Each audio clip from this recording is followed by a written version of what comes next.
These large fab facilities is what I think Santa Clarita should go after because it's about finance and labor as opposed to power prices.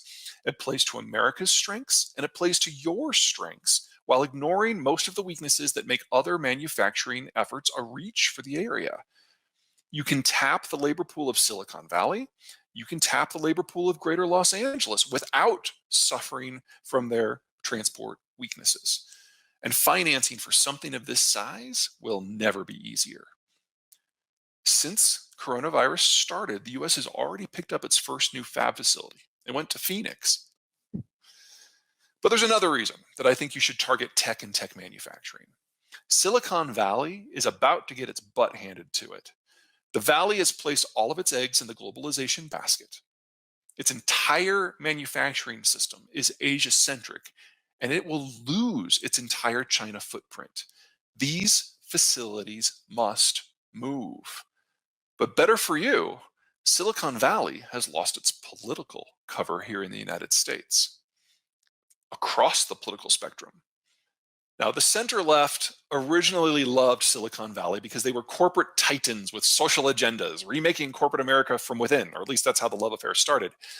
But as information transmission became free, anything that impinged upon that transmission, upon that information flow, like, say, fact checking, Silicon Valley resisted to the end.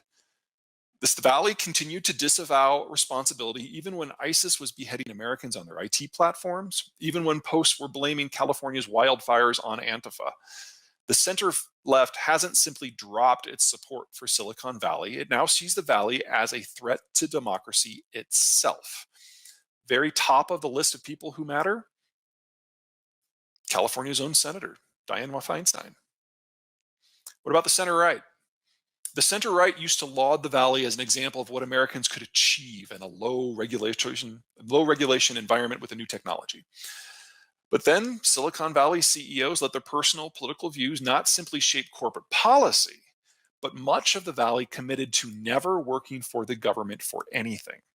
Most notably, though, for the intelligence community and the Defense Department. But their services were still fully available for sale. So their work could benefit the militaries and civilian monitoring programs of Russia and China. In particular, the same companies that refused to work with the US government helped build the nuts and bolts of the monitoring system that allowed China's genocide in Xinjiang. So the center right now doesn't merely question the Valley's ideology or even their patriotism, but their sanity. What's left of the American pro-business party is now anti-Silicon Valley. Now, as much credence as there is to the points of the center left and the center right, and I broadly agree with both, the concerns of America's political extremists are actually even more valid. Simply put, for the radical right, it's Main Street versus Wall Street. The populist right thinks of Silicon Valley as the greatest job-destroying machine in American history, and they are actually correct. But so's the radical left. Algorithms and robots don't pay taxes, but their output accrues to the operators and designers. The populist left views Silicon Valley as the top reason for America's wealth inequality, and they are right. The solution for all four factions, is to revoke the Valley's unlimited license and enact some sort of constraining regulation. Everyone wants to break Silicon Valley's power.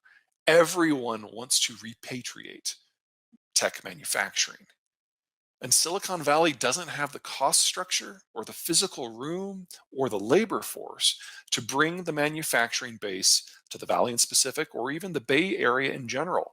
It has to go somewhere else. Enter Santa Clarita. It's going to happen fast when it happens. But I do want to end with one final point because it might happen even faster than any of us has ever dreamed or feared. And that has to do with American culture. This is how most Americans think of themselves. The pioneer era. This is our national myth. The idea that you could go out, you could start new, and with 6 months after starting a new plow, you could be exporting grain down the greater Mississippi to sell to Europe for a high amount of cash. The can-do attitude. This is the source of it. But it does have a dark side. Because for 150 years, Americans saw their lives get better every single day. That's not normal. It was normal for us, but it's not normal. Sometimes the world punches you in the face. Sometimes you don't expect the change. And while other countries will take that in stride, while other cultures can adapt to such rapid shifts, we in the United States aren't very good at that. We think that the covenant with God has been broken. We think that the sky is going to fall. And when the world does touch us on its terms instead of ours, we panic. Now, if you're looking for someone to blame for this, wrong way. I blame Canada because they were the first ones to do to us. Back in the War of 1812, they burned down our capital. Kind of a dick move, not something a good neighbor does. And as a result, we started on this pattern of reaction and overreaction. We've done it about 8 times in our history, every couple of generations. A few quick examples. 9/11 is probably the best one that's on everybody's mind right now. 3,000 dead, terrorist attack that came out of nowhere. As a side effect of our reaction to 9/11, we now have the sharp end of American power stationed on either side of every major trade and energy artery on the planet. My personal favorite is Sputnik, the beeping aluminum grapefruit. We were the head of the Russians in electronics, metallurgy, rocketry, but we wanted to make sure that whatever we threw up there was going to last. The Soviets didn't care. They just wanted to beat us to that one line. So the Sputnik went up, and 90 days later, it fell out of orbit. About the time it fell out of orbit, we launched our first satellite, Vanguard 1. It's still up there. We, however, retooled in a panic our entire industrial and educational base as a result of Sputnik. We coasted on that for 40 years. Well, folks, 9/11 was 19 years ago this month. We are going through some of the greatest changes human history has ever seen right now. To think that we're going to make it through the next few years without some sort of weird shock, I think is naive. And what's different this time is that the United States really doesn't care what the world looks like the next day. And if you think demographic shifts, the collapse of the order, and COVID are forcing rapid changes, that's nothing compared to what would happen if the United States actually went out there and knocked over the anthill. Over the next few months is we're going to have a vaccine for coronavirus, and we're going to have to manufacture it at volume. And every country that can manufacture it is undoubtedly going to try, excuse me, to keep as many of those doses within their own national borders as possible.